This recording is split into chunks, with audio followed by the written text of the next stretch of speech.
The Miller legend begins at this castle in Germany, where the young brewmaster to the royal court had resolved to take his talents and special beer to the New World. It was 1854 when Frederick J. Miller set sail for America, bound for a future that even he could not have imagined.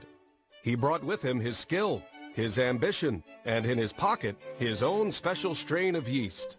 A centuries-old secret that remains carefully guarded to this day, having been handed down from generation to generation. After a full year of searching his vast new country for the perfect location, Fred Miller found exactly what he was looking for right here in Milwaukee. Fine hops and barley, skilled craftsmen, and an abundance of pure, fresh water. He also found plenty of thirsty customers. So in 1855, Frederick Miller bought the Plank Road Brewery, complete with its underground caves, in what would become Miller Valley. During his first year in business, he produced 300 barrels of his great beer. But it was more than just outstanding beer that set Frederick Miller apart from his peers. It was also his popular beer garden, the place where Miller Time was born. In those days, Milwaukee wasn't the only Midwestern town where beer was brewed, but it suddenly became a much more important brewing center in 1871, following the Great Chicago Fire.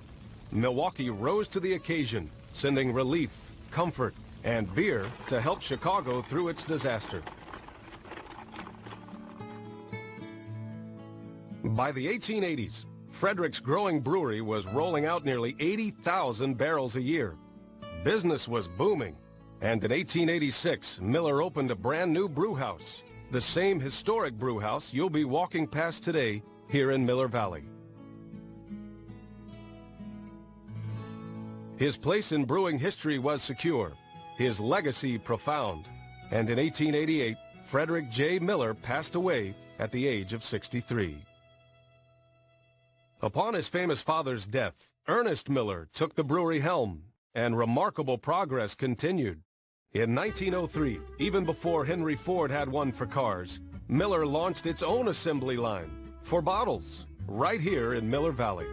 That same year, the company's premium beer became known as Miller High Life. By 1918, production had reached 500,000 barrels.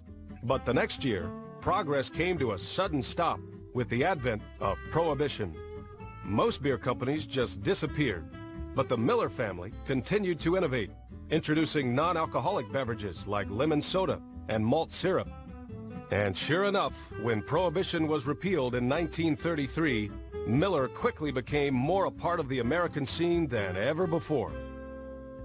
By the mid-20th century, the brewery was experiencing tremendous growth, fueled by the vision of our founder's grandson, Frederick C. Miller, the first company president to embrace the potential of a brand new advertising medium, television.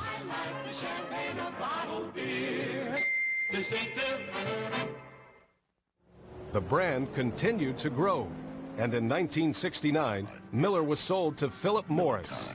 If you've got the time, we've got the beer, Miller beer. Soon, Miller created what is today the industry's biggest category, low-calorie beer. The year was 1973. The brand was Miller Lite, the most popular new beer of all time. Light beer from Miller. Everything you always wanted in a beer, and less. Miller Lite proved to Americans that they didn't have to sacrifice taste for fewer calories. It also brought a healthy dose of fun to the industry. You're in the wrong seat, buddy. Come on. Oh, I must be in the front row. Today, Miller Lite remains what it's always been, one of the best tasting and biggest selling light beers in America. Our brewery is a vital part of Milwaukee and has been for more than a century and a half.